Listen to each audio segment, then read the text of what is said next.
আসসালামু আলাইকুম। বিএনপির দেয়া একটি দফা যে আসলে বোগাস, এই বিষয়ে আরো একটি উদাহরণ দেব আজকে। ভেবেছিলাম বিএনপির একটি দফা নিয়ে খুব বেশি আলোচনা করব না। কারণ বাংলাদেশের রাজনৈতিক দলগুলো বিভিন্ন বিষয় নিয়ে এভাবে দফা দেয়, সংস্কার প্রস্তাব দেয়, ম্যানিফেস্টো দেয়।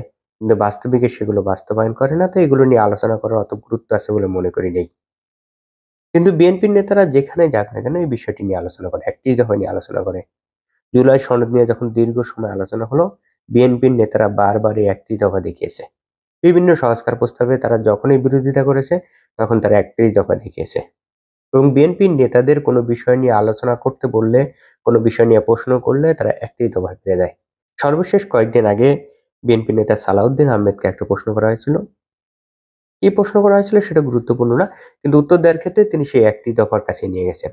তিনি বলছেন ৩১ দফা তারা খুবই গুরুত্ব সহকারে ভেবে চিন্তে বাস্তবসম্মতভাবে বাস্তবায়নযোগ্য করে তৈরি করেছেন। চলেন তার কথাটা শুনে আসি। যে কর্মসংস্থানের জন্য আমরা যে প্ল্যানিং করেছি বছরে ১ কোটি কর্মসংস্থান সৃষ্টির জন্য ৩১ দফার নিরিখে, সেই ৩১ দফাটা যখন লিখছিলাম তখন এটা আমরা খুব চিন্তা করেই লিখেছি। তিনি কি প্রশ্নের কি উত্তর দিলেন তার চেয়ে বেশি গুরুত্বপূর্ণ তিনি ৩১ দফাকে নিয়ে আসলেন এবং বললেন যে ৩১ দফা ভেবে চিন্তে সময় নিয়ে তারা প্রণয়ন করেছেন।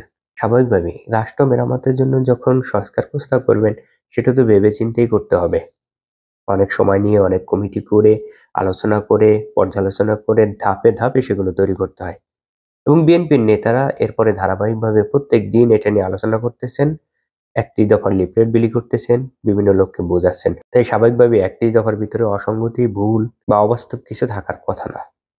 বিএনপির যে সর্বশেষ ৩১ দফা সংস্করণ আছে, যেটা তাদের ওয়েবসাইটেও আছে, সেখানে ২৫ এবং ২৬ নম্বর দফায় বলা আছে তারা শিক্ষা খাতের জন্য জিডিপির ৫% এবং স্বাস্থ্য খাতের জন্য জিডিপির ৫% ব্যয় করবে।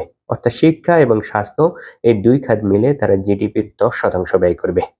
আসলেই কি এটা বাস্তবসম্মত? ২০২৪-২৫ অর্থবছরে আমাদের বাজেট ছিল ৭,৯৭,হাজার কোটি টাকা।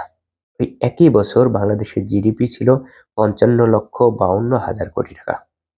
অর্থাৎ ওই বছর আমাদের যে মোট বাজেট হয়েছে সেটা জিডিপির ১৪.২%। এবছর আমাদের যে বাজেট হয়েছে সেখানে আরো কম। এবছরের বাজেট আমাদের জিডিপির ১২.৭%। অর্থাৎ আমাদের মোট যে বাজেট সেটা জিডিপির ১০ থেকে ১৫% মধ্যে থাকে। খুব স্বাভাবিকভাবেই একজন লোক ১০-১৫% বেশি ভ্যাট ট্যাক্স দেওয়ার কথা না। যেখানে আমাদের মূল বাজেট হচ্ছে জিডিপির ১৪%, সেখানে বিএনপি শুধুমাত্র শিক্ষা এবং স্বাস্থ্য খাতে ১০% ব্যয় করতে চায়। অর্থাৎ আমাদের যে মোট বাজেট আছে তার ৭০% তারা শিক্ষা এবং স্বাস্থ্য খাতে ব্যয় করতে চায়। বিএনপি কি অন্যান্য খাতগুলোতে ব্যয় করবে না? ধরে নিলাম বিএনপি নতুন করে কোনো অবকাঠামো নির্মাণ করবে না, কোনো রাস্তাঘাট, কালভার্ট, ব্রিজ তৈরি করবে না, কিন্তু এক্সিস্টিং যেগুলো আছে সেগুলো তো রক্ষণাবেক্ষণ করতে হবে। ধরে নিলাম বিএনপি দুর্যোগ মোকাবেলার জন্য কিছু করবে না, বন্যা নিয়ন্ত্রণের জন্য বাঁধ নির্মাণ করবে না, কিন্তু যেগুলো আছে সেগুলো তো রক্ষণাবেক্ষণ করবে। ধরে নিলাম বিএনপি বাকি কোনো খাতেই বৃদ্ধি করবে না, কিন্তু এক্সিস্টিং যেগুলো আছে সেগুলো কি বন্ধ করে দিতে পারবে? বর্তমানে কৃষি খাতে যে ব্যবস্থা আছে সেই ব্যবস্থা কি বিএনপি বন্ধ করে দিতে পারবে? কিন্তু তারা তো আরো কৃষি সম্প্রসারণের কথা বলতেছে। তারা কি সামাজিক নিরাপত্তা বন্ধ করে দিতে পারবে? তারা তো বলতেছে আরো ফ্যামিলি কার্ড দেবে। তারা কি বিদ্যুৎ খাতে বন্ধ করে দেবে? তারা কি প্রতিরক্ষা বন্ধ করে দেবে? তারা তো বলছে প্রতিরক্ষা আধুনিকায়ন করবে। তারা কি জনপ্রশাসনের খরচ বন্ধ করে দেবে? সরকারে যে পরিমাণ কর্মকর্তা কর্মচারী আছে তাদের বেতন ভাতা পেনশন না দিয়ে পারবে? সরকারের হিউজ পরিমাণ ঋণ আছে, অভ্যন্তরীণ ঋণ, বৈদেশিক ঋণ। এই ঋণের সুদগুলো দিতে হবে না? এই ঋণগুলো পরিশোধ না করুক, সুদ তো দিতে হবে।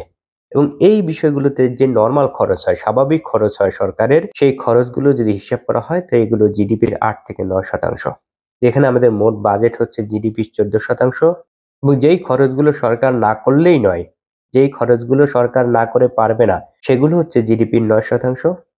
তাহলে শিক্ষা এবং স্বাস্থ্য খাতে ব্যয় করার জন্য বিএনপি জিডিপির ১০% কোথা থেকে পাবে? জনগণের উপর ভ্যাট ট্যাক্স বসাবে? কত সেটা? নাকি বিদেশ থেকে ঋণ আনবে? বিএনপি এই টাকাগুলো কোথা থেকে আয় করবে সেই বিষয়গুলো ৩১ দফায় উল্লেখ নাই। যদি উল্লেখ থাকতো তবে আমাদের জন্য আলোচনা করতে সুবিধা হতো। বিএনপি শিক্ষা এবং স্বাস্থ্য খাতে জিডিপির ১০% ব্যয় যে কথা বলতেছে সেটি বাস্তবসম্মত না, সেটি বাস্তবায়নযোগ্য না। আমি বেশ কয়েকজনের সাথে আলোচনা করেছি, তারা বলছে যে বিএনপি হয়তো ভুল করে বাজেটের জায়গায় জিডিপি লিখেছে। অর্থাৎ শিক্ষা এবং স্বাস্থ্য খাতে তারা বাজেটের 10% ব্যয় করতে চায়, সেখানে তারা ভুলে জিডিপির 10% লিখেছে। বাস্তবিক সেটা সম্ভব না। কারণ এখনই আমাদের শিক্ষা খাতে 14% ব্যয় হয়, স্বাস্থ্য খাতে 5%-এর বেশি ব্যয় হয়। যেখানে শিক্ষা এবং স্বাস্থ্য খাতে টোটাল মিলে 20%-এর মতো ব্যয় হয়, সেখানে তারা কমিয়ে 10% করবে। সেটা কি উন্নতি হলো না অবনতি হলো? তাই বিএনপি এখানে ভুল করে যে বাজেটের জায়গায় জিডিপি লিখেছে, বিষয়টি এরকম না।